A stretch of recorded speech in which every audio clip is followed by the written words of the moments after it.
வலுசக்தி அமைச்சினுடைய பாதீட்டிலே இந்த முறை மூலதன செலவினமாக 20,081 மில்லியனும் மீண்டெழும் செலவினம் 1,061 மில்லியன் ஒதுக்கப்பட்டிருக்கிறது. நாட்டினுடைய பொருளாதார வளர்ச்சி துறைக்கு இந்த வலுசக்தி மிகவும் முக்கியமானது.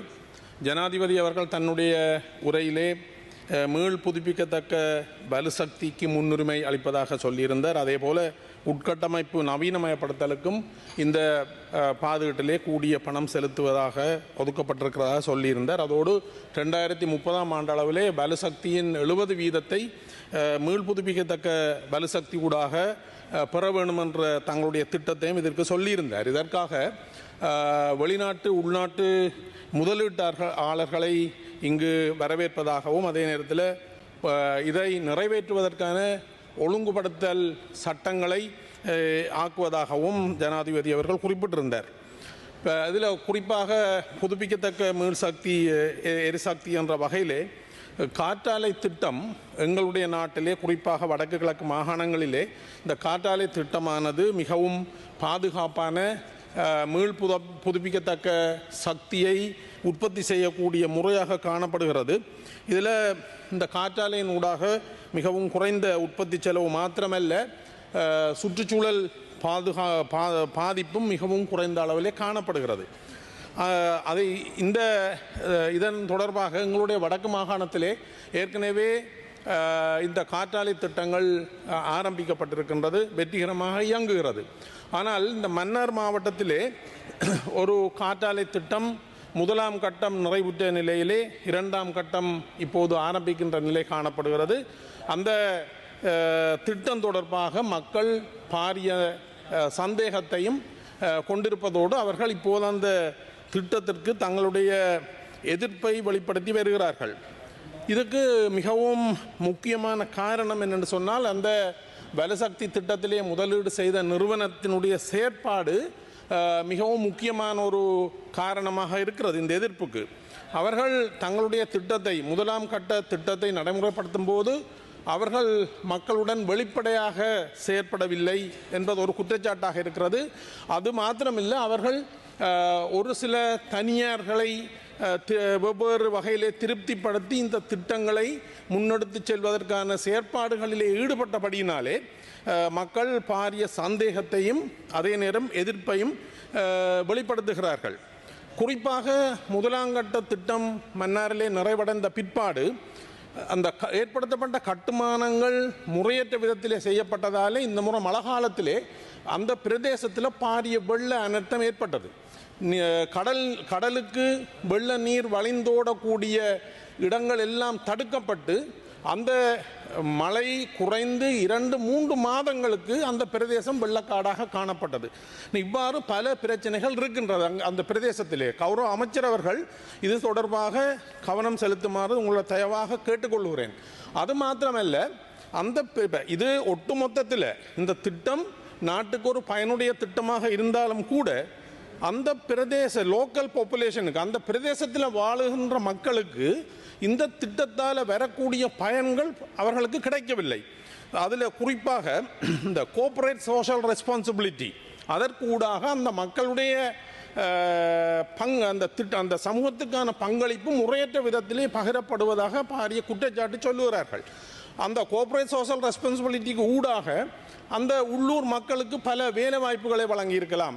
அந்த உள்ளூர் மக்களுடைய அவர்கள் மீளக்குடியேறிய மக்கள் அந்த மக்களுடைய அன்றாட பிரச்சனைகளுக்கு இந்த கோஆபரேட் சோஷியல் ரெஸ்பான்சிபிலிட்டி அந்த நிதிக்கூடாக அவர்களுக்குரிய பலன்களை பெற்றுக் கொடுத்திருக்கலாம். இவ்வாறு பல விடயங்கள் அங்கு செய்யப்படாமல் இருப்பது இந்த மக்கள் எதிர்ப்பு தெரிவிப்பதற்கு முக்கியமான ஒரு காரணமாக இருக்கின்றது.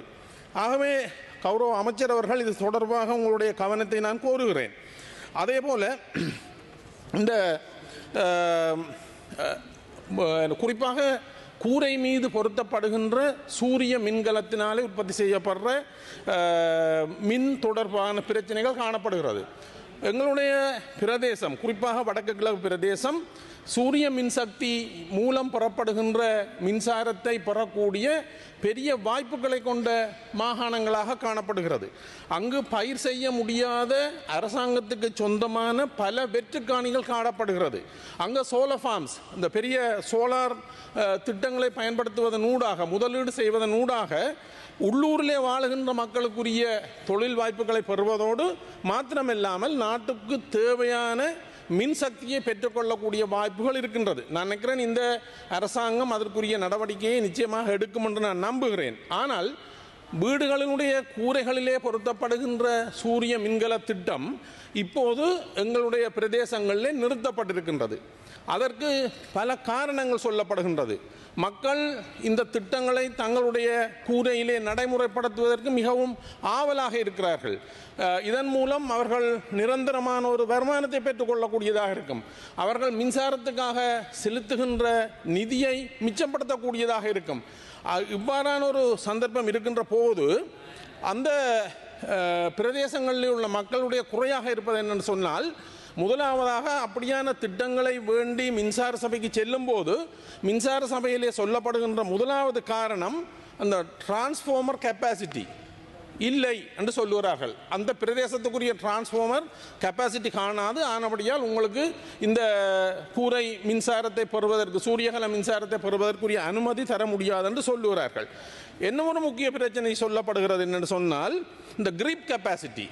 எங்களுடைய வடக்கு மாகாணத்திலே 4 இடங்களில் இந்த கட்டமைப்பு காணப்படுகிறது. வவுனியாவில் காணப்படுகிறது, மன்னாரில் காணப்படுகிறது, கிளிநொச்சியில் காணப்படுகிறது, சுன்னாகத்திலே காணப்படுகிறது.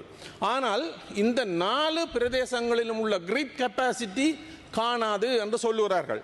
இந்த முறை பாதுகாட்டிலே வர செலவு திட்டத்திலே 297 மில்லியன் ரூபா முக்கியமாக 3 பிரிவினருக்கு இந்த மின்சார கூரை மின்சாரத்தை பெறுவதற்குரிய வசதி வாய்ப்புகளை செய்ததாக இந்த பாதுகாட்டிலே காணப்படுகிறது. குறிப்பாக குறைந்த வருமானம் பெறும் குடும்பங்கள், மத ஸ்தாபனங்கள் மற்றும் நீர் சுத்திகரிக்கக்கூடிய கட்டமைப்புகளுக்கு இந்த ரூஃப்டாப் சோலார் சிஸ்டம் பூட்டுறதுக்குரிய ஏற்பாடு செய்வதாக சொல்லப்பட்டிருக்கிறது. டிரான்ஸ்ஃபார்மர் கெப்பாசிட்டி காணாது என்று சொன்னால், அல்லது கிரிப் கெப்பாசிட்டி வடமாகாணம் முழுவதிலும் உள்ள 4 இடங்களிலும் காணாது என்று சொன்னால், உங்களுடைய இந்த வரவு செலவு திட்ட முன்மொழிவை நடைமுறைப்படுத்துவதிலே பாரிய பின்னடைவு ஏற்படும். ஆகவே கௌரவ அமைச்சர், விடயத்துக்கு பொறுப்பான அமைச்சர் அவர்கள் இந்த கிரிப் கெப்பாசிட்டியை கூட்டுறதுக்குரிய செயற்பாடு, அதே போல மக்கள் விரும்பி முன்வந்து வீட்டு கூரைகளிலே மின் உற்பத்தியை செய்வதற்கான சாதனங்களை பொறுத்த முன்வருகின்ற வேளைகளே நிச்சயமாக அந்த டிரான்ஸ்ஃபார்மர் கெப்பாசிட்டி காணாது என்ற மின்புறப்பாக்கி என்கின்ற அந்த காரணத்தை சொல்லி இலகுவாக அவர்களை நாங்கள் வெளியில் விட முடியாது. அதே போல நிறைய பொதுவான பிரச்சனைகள் காணப்படுகிறது. இப்போது எங்களுடைய குறைந்த வருமானம் பெறும் குடும்பங்கள் குறிப்பாக ஒரு மின் இணைப்பை பெற்றுக்கொள்வதற்கு 40,000 ரூபா செலுத்தப்பட வேண்டி இருக்கிறது. ஆகவே என்னுடைய வேண்டுகோள், மிக குறைந்த வருமானம் பெறும் குடும்பங்கள், பெண் தலைமைத்துவ குடும்பங்கள், விசேட தேவைக்கு உட்பட்டவர்களுக்கு இலவச மின்சார இணைப்பு வழங்கப்பட வேண்டும். கௌரவ அமைச்சர் அவர்கள் இது தொடர்பாக நடவடிக்கை எடுக்க வேண்டும் என்று கேட்டுக்கொள்கிறேன். அடுத்ததாக, குறைந்த மின் கட்டணம் அல்லது மானிய முறையில் மின் கட்டணம், குறிப்பாக குடிசை கைத்தொழில் செய்பவர்களுக்கு, சிறு உற்பத்தியாளர்களுக்கு, சிறு விலங்கு பண்ணையாளர்களுக்கு, சிறு விவசாயம் செய்பவர்களுக்கு மானிய அடிப்படையிலே மின்சாரத்தை வழங்கக்கூடிய ஏற்பாடுகளை கௌரவ அமைச்சர் அவர்கள் செய்ய வேண்டும் என்று கேட்டுக்கொள்கிறேன். அதே போல இந்த விவசாயம் மற்றும் மீன்பிடிக்கு கடந்த காலங்களிலே வழங்கப்பட்ட மானிய அடிப்படையிலான எரிபொருள் வழங்குகின்ற செயற்பாட்டுக்கு இந்த வரவு செலவு திட்டத்திலே ஒதுக்கப்பட்டதாக காணப்படவில்லை. ஆகவே கௌரவ அமைச்சர் அவர்கள் மீளக்குடியேறிய மக்கள், யுத்தத்தால் பாதிக்கப்பட்ட மக்கள் செய்கின்ற விவசாயம், மீன்பிடி இரண்டுக்கும் குறைந்த விலையில் மானிய அடிப்படையிலே எரிபொருளை வழங்குகின்ற செயற்பாட்டுக்கு நிதி ஒதுக்க வேண்டும் என்று இங்கு கேட்டுக்கொள்கிறேன். இறுதியாக, எங்களுடைய பிரதேசங்கள், இது எங்களுடைய நாட்டுக்கு பொதுவாக இருந்தாலும் கூட மனிதவள பற்றாக்குறை என்பது இந்த வலுசக்தி அமைச்சிலேயும் மிகவும் மோசமாக காணப்படுகிறது. உதாரணத்துக்கு, எங்களுடைய கிளிநொச்சி மாவட்டத்தில் பார்த்தீங்கன்னு சொன்னால், அங்கே அதுக்குரிய எந்திரி மின்சார சபைக்கான எந்திரி இல்லை. யாழ்ப்பாணத்தில் உள்ள எந்திரி தான் கிளிநொச்சி மாவட்டத்தையும் பார்த்துக் கொள்கிறார். ஆகவே அங்கே நிறைய இடர்பாடுகள் ஏற்படுகிறது. ஆகவே கௌரவ அமைச்சர் அவர்கள், நாங்கள் பாரிய திட்டங்களை செயற்படுத்த நினைக்கின்றோம். வடகிழக்கிலே குறிப்பாக மீள் புதுப்பிக்கத்தக்க மின்சக்தியை வலுசக்தி. Honorable member, your time is up. Can you please conclude? செயற்பாடுகளுக்கு திட்டமிடப்பட்டுள்ளது.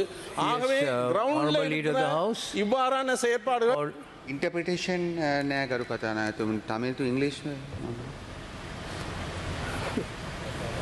There seems to be no interpretation as informed by the Honorable Leader of the House.